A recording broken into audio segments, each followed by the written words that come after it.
Greetings, everybody. We're in Winter Wonderland, still here. And,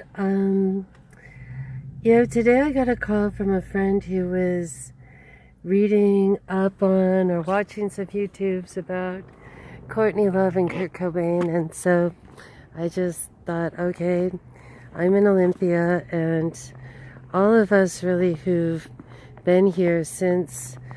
Well, my grandparents had a ranch here, so I was sort of here earlier, but not really of that milieu or anything. We would just come to visit. But people who were, from downtown and Evergreen and all of that did know him. And so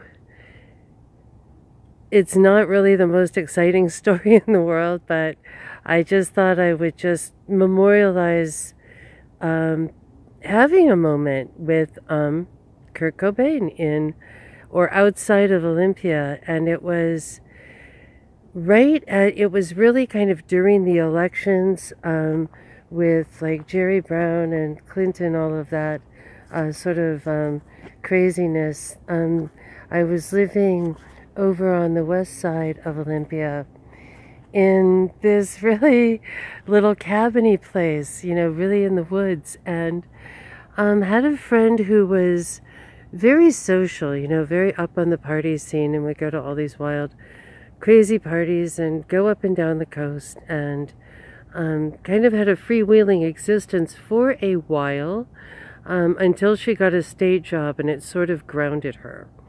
And it was in Aberdeen, and she was living in Olympia at that point, so it was long drives. But one night she did come by, and she did say, there's a party, and it's something really special. I don't really know all the details, but please come.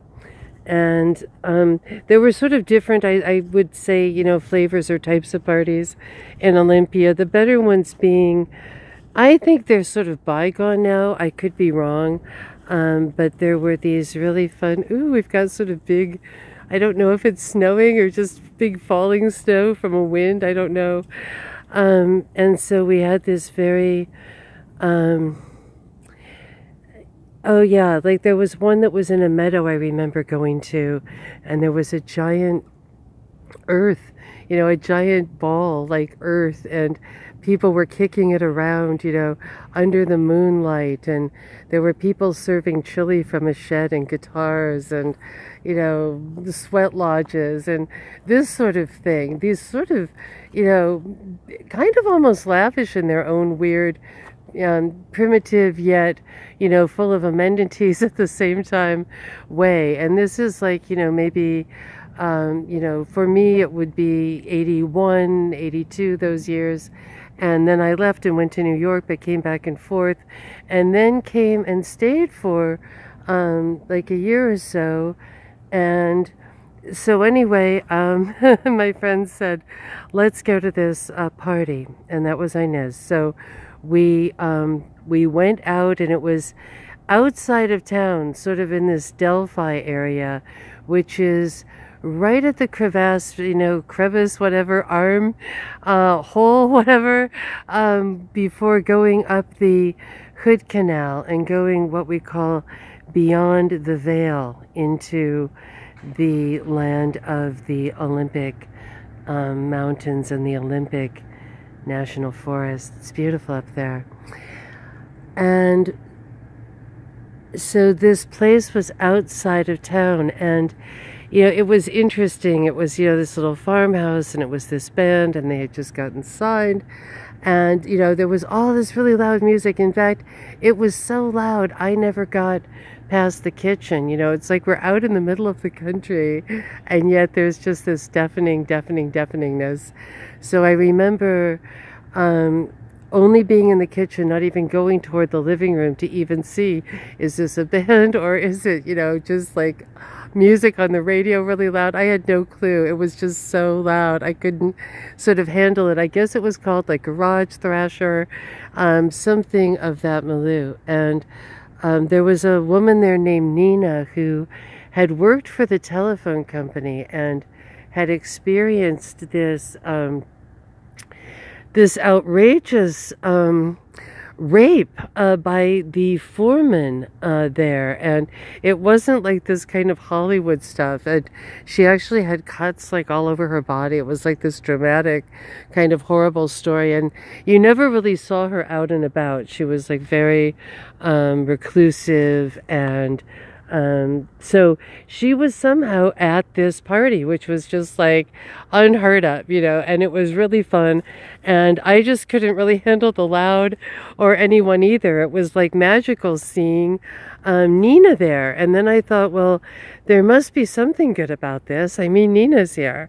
So we kind of locked onto each other, though. She was like afraid to leave the kitchen, but the kitchen was kind of too bright, and there was some kind of like keg there, and I'm not a beer person. I don't like those ugly plastic red cups. I don't know, I'm bad with that type of party. But anyway, we were sort of stuck there because I don't know, I was stuck there. I think I'd gotten a ride, or maybe I brought Inez and didn't want to go find her.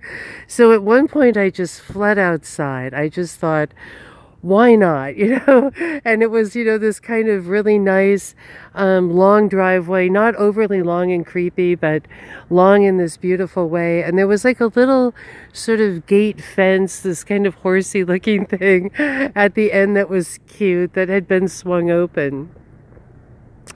And so I went out, and I was shocked at how the music was just reverberating all around the woods. It's weird how the trees can be like walls. The weirdest was, I remember someone was playing the end, the Jim Morrison song once, really loud in the woods where I was one night, and you could just hear it from everywhere. You couldn't determine really the source of it. At least none of us could that night.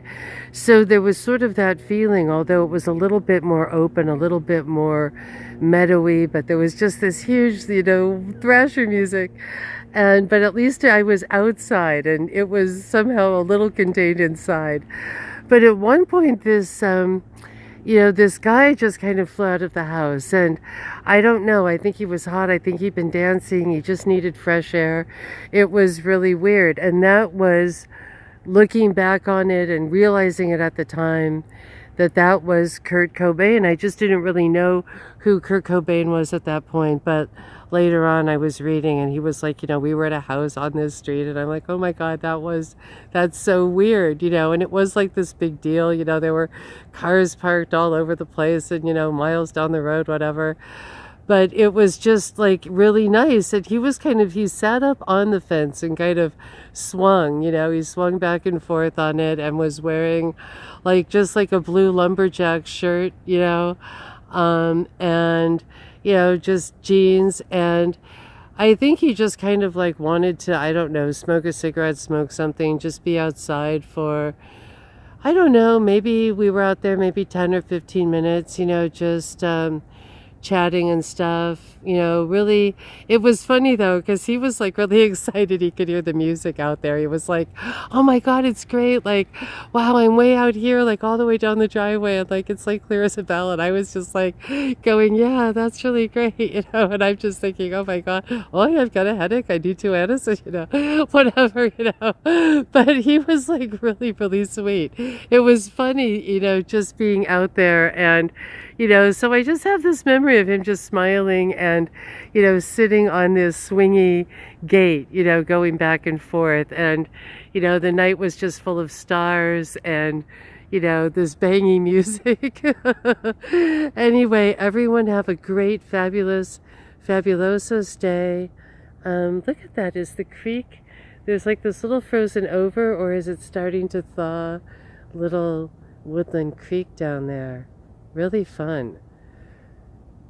Everybody enjoy your days, all the different places you are upon this planet. Thank you.